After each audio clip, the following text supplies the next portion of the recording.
This conversation is brought to you by philosopherstalk.com, where thinkers discuss. Created by AITalkerapp.com. Create your own animated conversations. Link in the description. I am Karl von Clausewitz, Prussian general, military theorist, and author of On War, the definitive examination of the nature of conflict as an extension of political will. I served in the Napoleonic Wars, reformed Prussian military education, and spent my career attempting to replace comfortable military mythology with rigorous analytical thinking. My central argument that war is the continuation of politics by other means remains the most important sentence ever written about armed conflict. And I am Antoine-Henri Jomini, Swiss-born general, military historian, and author of The Art of War, a work so clear, so precise, and so thoroughly correct that it served as the primary military education text for officers on 3 continents for the better part of a century. I served Napoleon at his peak, advised the Russian Tsar, and demonstrated conclusively that the principles governing military success are not mysterious, not unknowable, and not the exclusive property of German philosophers who write sentences 4 paragraphs long. Today we are examining the legacy of John Boyd, the American military theorist who died in 1997 and whose ideas about decision cycles, maneuver warfare, and what he called the OODA loop, observe, orient, decide, act, have been credited with transforming American military doctrine, particularly in the lead-up to and execution of the Gulf War of 1991. The question before us is whether that legacy is deserved. Whether Boyd was a genuine strategic thinker whose ideas changed warfare for the better, or whether he was an exceptionally confident briefer who convinced a generation of officers that they had discovered something new, when they had merely rediscovered something old and understood it considerably less well than the original authors. My position is straightforward. Boyd identified real phenomena. Decision speed matters. The moral and psychological collapse of the enemy is a legitimate military objective. The fog and friction of war create asymmetric opportunities for commanders who can process uncertainty faster than their opponents. These are not wrong observations. They are, however, observations I made in On War, published in 1832. Boyd's contribution was to give them an acronym, hold a very long briefing about them, and convince the American military that they had made a new discovery. My position is equally clear, and I will state it with the confidence it deserves. Boyd was a tactician who mistook himself for a strategist. He built an elaborate intellectual framework to justify abandoning the principles of war that actually produce victory. Interior lines, concentration of force, clear operational objectives, secure lines of communication. These are not relics of a geometric age. They are the load-bearing walls of military success, and Boyd spent his career teaching officers that they could kick those walls out in the name of agility, and the building would somehow stand. Before we address those theoretical failures, it is worth establishing what Boyd actually accomplished before he overreached. Agreed, and I will establish it, since the record is more useful coming from someone who is not about to claim credit for everything Boyd got right. He was a fighter pilot, a genuinely exceptional fighter pilot, and I do not say that dismissively. His 42nd Boyd, the claim that he could defeat any opponent in aerial combat within 40 seconds from a position of disadvantage, was apparently not empty boasting. He was also a serious student of aircraft performance and his energy maneuverability theory, the mathematical framework he developed for analyzing the turning, climbing, and acceleration capabilities of competing aircraft, was a legitimate scientific contribution. That is accurate, and it is worth noting that energy maneuverability theory had direct, practical, measurable consequences.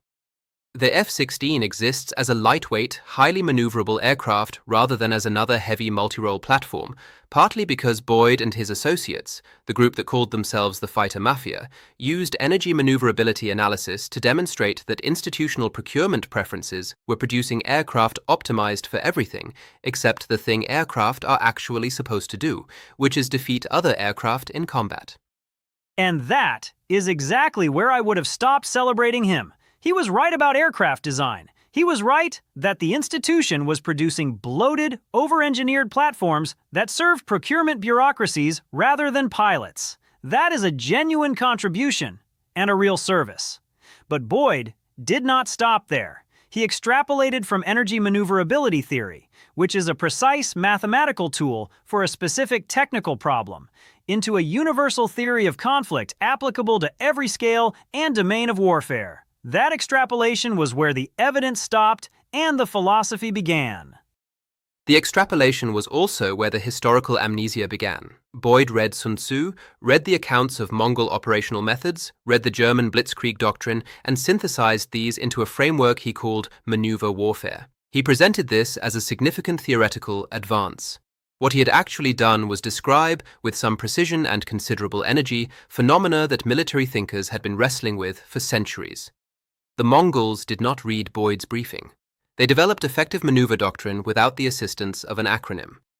And without violating a single one of my principles, I would add. The Mongol operational methods relied on interior lines, concentration at the decisive point, and speed of execution. Boyd described the speed and called it a revolution. He omitted the concentration and the interior lines, because acknowledging those would have required him to credit the framework he was supposedly replacing.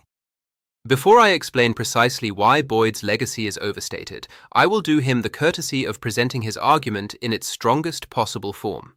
Not because he deserves the generosity, but because demolishing the weakest version of an argument is the intellectual equivalent of winning a fight against furniture. It does not demonstrate anything useful. I will do the same. I want it clearly understood that I find this exercise mildly distasteful and am performing it entirely in the interest of rigor, and because I want no one to accuse me of being afraid to engage with Boyd's ideas at their best. I am not afraid. I am simply underwhelmed, and I intend to demonstrate exactly how underwhelmed I am by engaging with his ideas seriously and then dismantling them in front of everyone.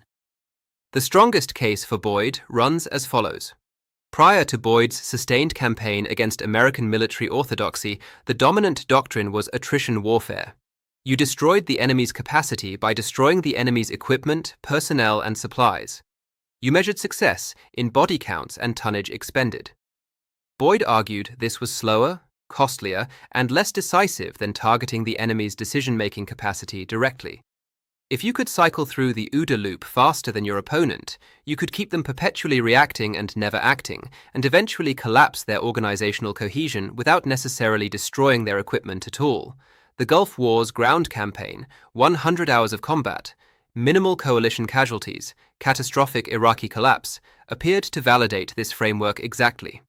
The Iraqi army did not run out of equipment, it ran out of coherence. That is a meaningful distinction. And it is the distinction Boyd spent his career trying to get the American military to understand.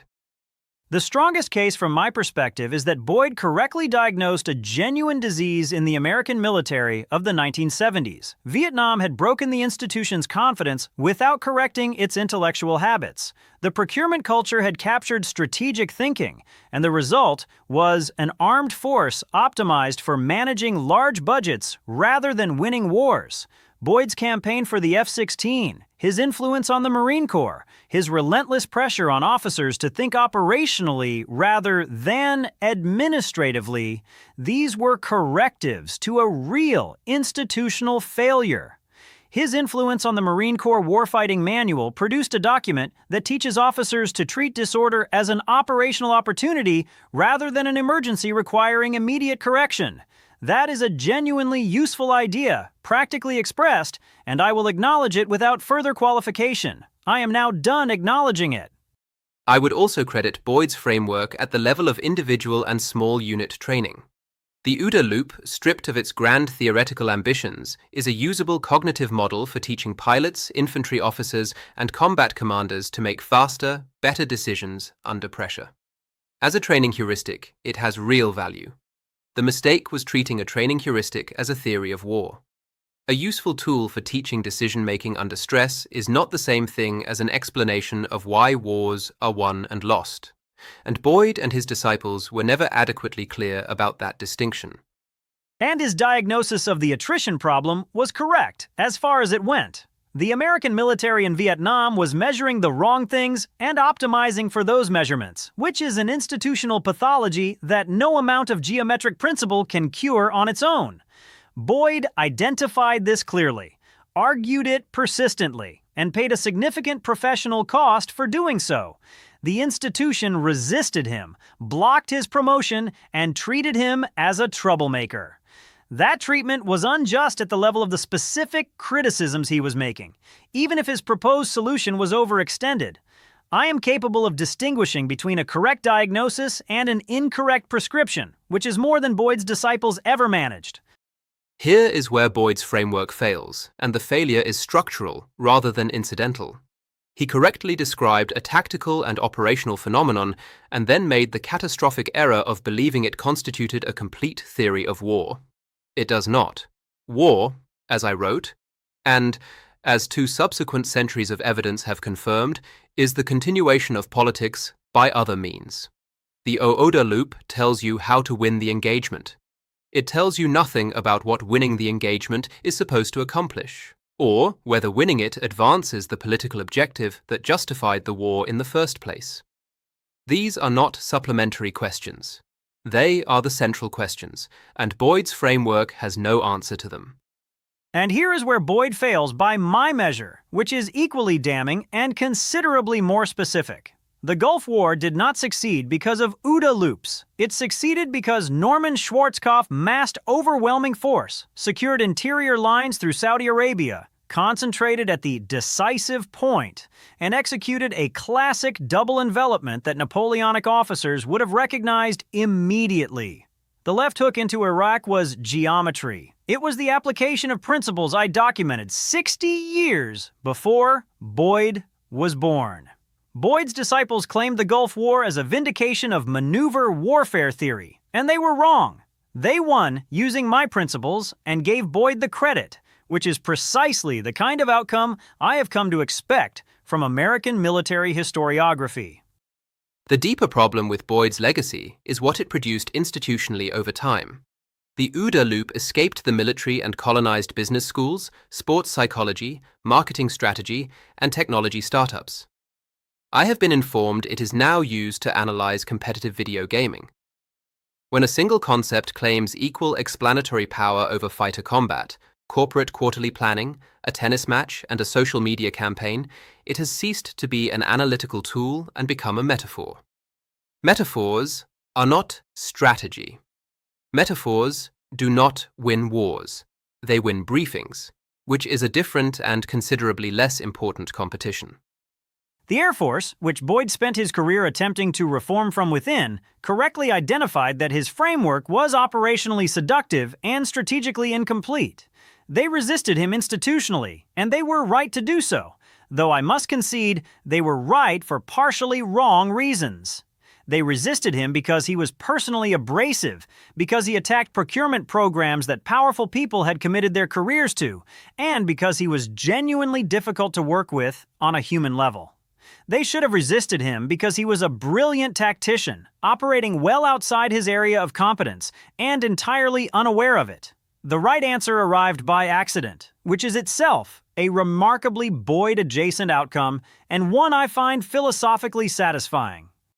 So, we are in agreement that Boyd's reputation exceeds his actual theoretical contribution. We are in agreement on that conclusion, yes. The man was overrated, a useful corrective to institutional dysfunction, a genuine contribution to aircraft design and small unit training, and a wildly overextended theorist whose followers did more damage to his ideas than his critics ever managed. His legacy is the OODA loop on 10,000 PowerPoint slides and a Marine Corps that fights better than it otherwise would have. The first is embarrassing. The second is genuinely valuable. The net is modestly positive and dramatically overpraised. I could not have phrased it better myself, which is a sentence I never expected to direct at you. I notice, however, that we agree on the verdict for entirely different reasons. I noticed that as well, and I find it clarifying rather than troubling. You believe Boyd was overrated because he abandoned the geometric principles you believe govern military success. I believe Boyd was overrated because he never grasped the relationship between military action and political objectives. Those are not the same criticism. They are not the same criticism, And I would argue that mine is more fundamental, because if the geometric principles are sound, the political objectives become achievable. Without correct operational form, the best political objective in the world sits unrealized behind a disorganized army that cannot concentrate at the decisive moment. And I would argue that without a coherent political objective, geometrically perfect operations accomplish nothing of lasting value. Napoleon's Italian campaigns were geometrically elegant and politically productive.